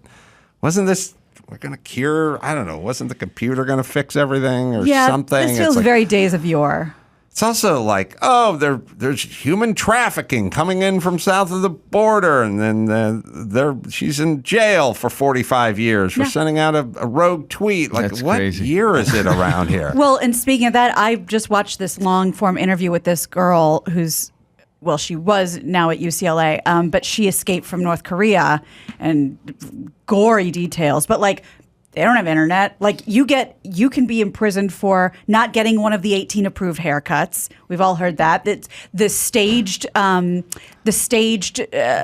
scene that happens when you're a visitor. You're only allowed to go down the main path, and they're like, and action. The buildings are empty. The people are starving. Yeah. Sorry, go ahead. Well, I was just going to say her father got put in a work camp for the rest of his life because of black market trading. He was trading some actual glass to get rice for his kids. So they don't even want their own people eating. He was in prison. And the other rule that I have to double check that this is real because this is too insane. It's to, I think, de-incentivize leaving. If they find out you left and you're out, they will kill your whole family. So to de-incentivize you from leaving. Where's this? North Korea. What if you hate your family? Yeah. Oh, well, that's a perfect crime. All right, so can we do this? Can we mobilize all the crazy bitches whenever they do the Million Woman March because they're worried about the transgender community here? Can we get some of their ire, start a letter writing campaign or something, and focus it abroad, pardon the pun, just a little bit, of the people that are actually getting fucking acid thrown in their faces for reading a book? Like, can we do that? Yeah, it's not that bad here when you look at the news. No. You know? And I mean, there's a lot of that, but not when it comes to the armchair work that we all are so excited about. We don't really talk about this stuff. I'm just saying, anyone who had the knitted pussy hat on and was listening to Madonna screaming about blowing up the White House 5 years ago, why don't you take some of your asses and focus it on, let's go international. Yeah. Yeah, there's a war on pronouns here, and there's women going to jail for 45 fucking years in Saudi Arabia. Expand your reach. Yeah. Yes. Diversify. Yeah. Well, let's talk about. I will say, look, we need to just in general sort of go global, which is if we think we're going to cure, we assume we're going to cure global warming because California makes a decree about, electric cars or something. Well, good luck when China's doing whatever China's doing and India's doing whatever India's doing and whatever developing nation is doing whatever. So I would say the same with the women's rights. Yeah, okay, we'll drive an electric car and we'll focus on our pronouns, but we've got a bigger problem brewing on the other side of the world and focus on that a little bit. Because we're never going to be able to have all women's rights. Good luck with global warming as long as they're burning firewood. Yeah, you see, go to India and see what's going on over there with the emissions laws and stuff. There's zero. There's emissions laws? No. Right. You just burn whatever. Should the UN just make a big master list and we'll just tick off? I would as we go. I said it many times that the cities here with their pie in the sky names like Hawaiian Gardens is a dump. Okay, but if you're living in Beaver Falls, Pennsylvania, and you're looking to relocate, you might go Hawaiian Gardens. Sounds cool. Ooh la la! Yeah, this looks. They got a casino. Then you end up in a shithole. I'm saying let's just give out numbers. You know what I mean? Westwood, probably top 10. I'd say for so. your people over there. I'd say top 5. But now Westwood, all right, it's an all right name. But if you just said to me and I didn't know, would you rather live in Sun Valley, California, or Westwood, California? It's a coin toss. Sun Valley sounds sun in sounds it. nicer, right? But you would be wrong. Yeah. So what we do is we assign numbers. No more names. It's just Westwood, you're number 8. Sun Valley, you're 557. Now we know. So we just do this like radio markets. Let's do it with countries. Like, I live in market 2. Yeah. We have to do it with countries Yeah. too now. Yeah. Figure out, how you treat the ladies, certain labor laws, and tax codes or things like that. And we'll give you a rank. I don't mind this. That sounds good. And we'll know. Canada, what rank? Oh, Canada's probably moving the wrong direction because they have that fucking Trudeau asshole trying to shut everything down. But they're a perennial all-star. I love parts of Canada. Like you go to Calgary, there's like guys with like "fuck Trudeau" like on their phone, case. Oh, you get out to Canada? I do, yeah. I haven't been there in a while. It's quite fun. Canadians are a weird batch because we're kind of talking about traveling to Canada. When you go to Canada, they fucking shake you down hard. To get in. To get in. Yeah. They're fucking assholes. They're not polite. They're Gestapo-esque, and they do not mirror what you think of as Canadians. Yeah. They are fucking tight. I've been pulled out and told to sit over there and, sit and wait. And I think Mike Lynch got pulled out when they were traveling once. Like, they treat their border and they treat their customs in a very Gestapo-esque fashion. Anyone who's had to do business in Canada, who's had to deal with these pricks, will tell you they're tough. They don't have the kind of laissez-faire approach to coming into their country. well, as somebody south of their border, I feel that that's very oppressive.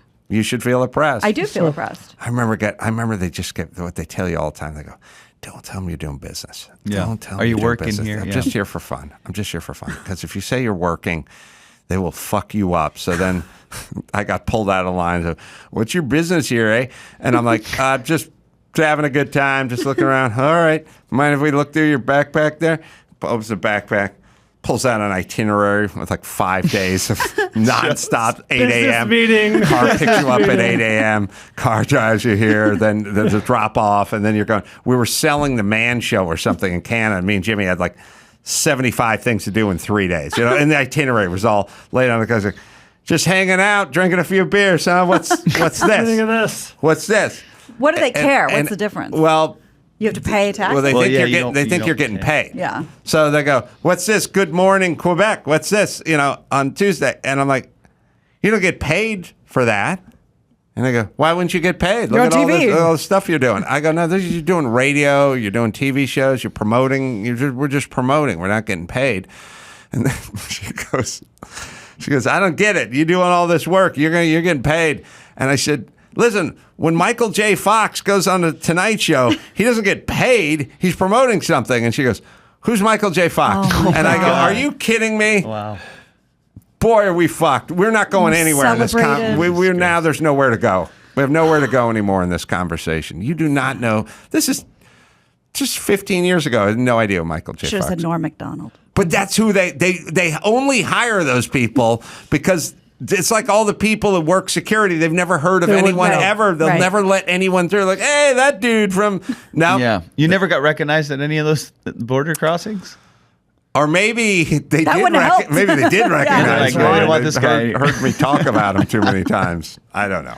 All right, Jim. Well, somebody else who would very much not like you to move away is the Californians here. Many people out here have been moving out of state, but billboards are kind of mysteriously popping up in LA and San Francisco. They're warning residents against moving to Texas. Have you seen these? No. Newsweek reports that nearly 250,000 residents have left California between 2020 and 2021, mostly because of lack of affordability.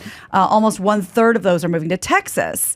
But here, I'm putting up a billboard right now. my. The billboards caution residents against moving to Texas. They say things like, "Don't move to Texas." And I thought that was a show. no, this is, It does says, seem like a video game. the Texas miracle died in Uvalde. don't like Usher's new album. Right. Yes. So they cross out don't mess with Texas and they put don't move to Texas. Lack of affordability is the biggest push behind Californians leaving.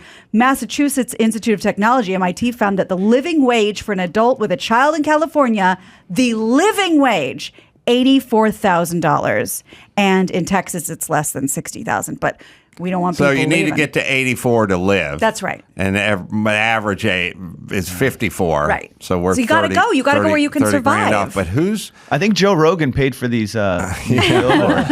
who's putting the billboards Well, up? that's why the How about two this is going to sources- work yeah. like, oh, we got to boycott Chick-fil-A. All I heard was Chick-fil-A. Yeah. Now Texas. I What about moving to Texas? Now I wanna went go. Chick-fil-A. That's all I hear is, oh, yeah, I got to move to Texas. Well, You get that's some the thing. Chick-fil-A. It's been referred to as mysterious billboards. It doesn't say paid who's for paying by for this anybody. It doesn't say that on there. So I don't know. I mean, The Texas Miracle died in Uvalde. in Uvalde, where the last shooting was.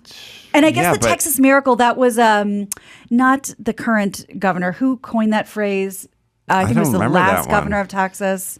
Let me look it up. But that was like the thing, a saying. But all right, so listen.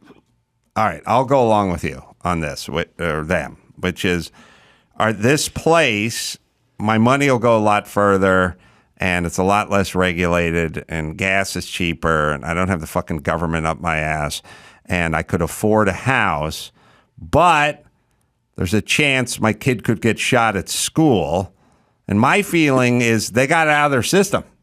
Now's the best time to move to Texas. Yeah, like you know right what I after mean? an earthquake, there's not going to be another. Yeah, one. not gonna be another one for 20 years. No. But you could also get your kid shot at school here, That's or right. you could just get shot here. I mean, feel like there's crime here. Yeah, I mean, I think this was a poorly planned statement. I don't know that this is the thing. I mean, Could you make that out? You're driving by this billboard. Do you make that out? No. It looks like a show about the school shooting.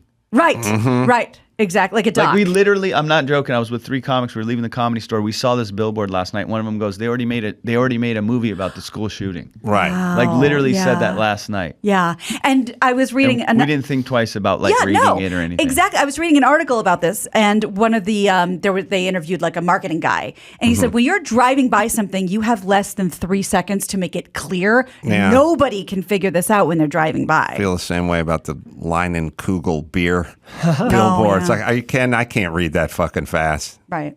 I've never seen the billboard. What is it? Leinenkugel beer, like Wisconsin, right? Line and Kugel has a cursive Script, yeah. Yeah. Oh, so it's even hard to read? Yeah. Exactly. I I like gotcha. Waffle House. I got no problems with. Yeah, I can yeah, read that yeah. shit. Even It if I is what can't it get is. past waffle, I know the word under it is house. Sure. I know where I'm going.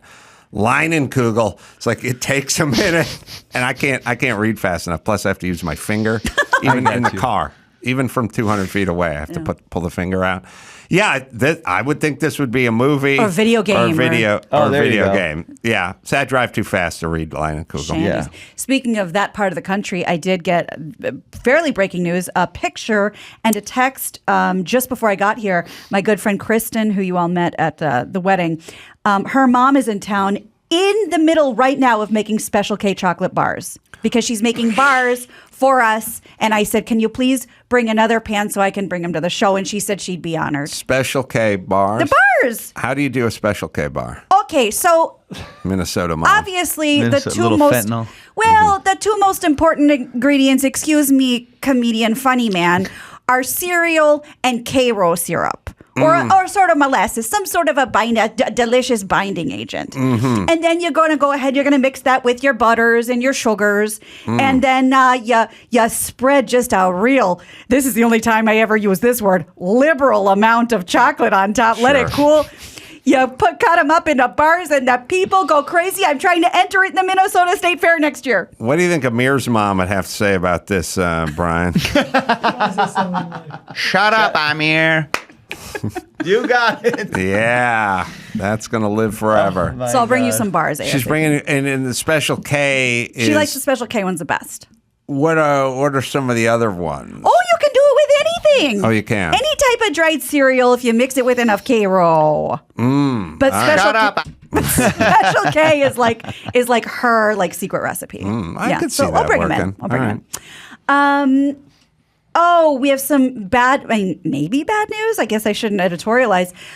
Leonardo DiCaprio is single again. So I don't know who we feel sorry for or who we don't. The 47-year-old Oscar winner has broken up with his 25-year-old model girlfriend, Camila Moroni, after 4 years of dating. So I guess he waited till her 21st birthday to date. In 2019. Look at that pouch on Leo. Yeah. I just saw a graph this morning, like it was sent to me in a text group of all the ages of the girlfriends and then like his trajectory. Yeah, his trajectory of age going up. And none of them have like gone over 25. Wow, yes. And it just stays at the same age. That's what he likes about those high school girls. It's like the fourth quarter of a Warriors game. One goes up and one stays the same. Yeah. 25, so they've been dating since she was 21. An insider said that they seemed pretty serious. He would refer to her as the girlfriend. She met the parents, but something went south. Look, eventually you got to talk. Oh, that's it. That's it. Yeah.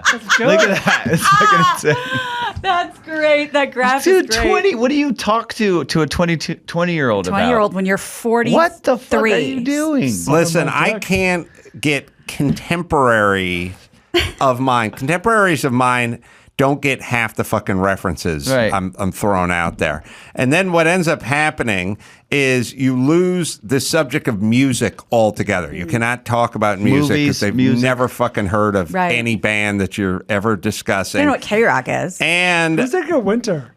they're and at 21, like I get. And by the way, it's not like a 34-year-old woman is a sack of old bones or anything. I mean, plenty of good-looking 35-year-old women for him to date, and he'd still be 10 years plus their senior, right? Yeah. We forgot he was 40, what? 44? 47 now. 47. Oh, this is older. Okay. 47 now. Remember when I forgot he was with Bar Raphael and she got on all that tax trouble in Israel? Right. So interesting. Yeah, there's some good-looking ladies up there, and he seems to have a type. Not just the age, but the vibe. Hot. Yeah. Long torsoed. Yeah, but what are they? And there's a lot of pressure because he's flying private with these bitches, so you got to talk. Oh, yeah. You know And what I mean? yeah. I mean, Come what on, do you do? I fly Southwest. I tell my bitch, look, I'm in C boarding group and you're in A, so Sorry. see in Denver. Yeah. You know what I mean? But I had to leave private, a girl. you I had to gotta leave a sit girl right there. Oh yeah, sorry. Go ahead, Adam. Go ahead. No, I had to leave a girl because she didn't know who Balky was. And Balky it was just- Bartokomous? Thank Cousin you. Balky? Yeah, I go Balky, and she goes, "Who?" And I go, "What the fuck am I doing here?" And I just was over. I was like, I get can't. If you don't know Balky, I'm like, Because what else do they not know? From Meepos. He's from the island of Balky, Meepos. but don't be ridiculous. That's the best opening of a show ever. It's a really good theme song. God, I watched that shit in my loneliest, darkest days. They would play it.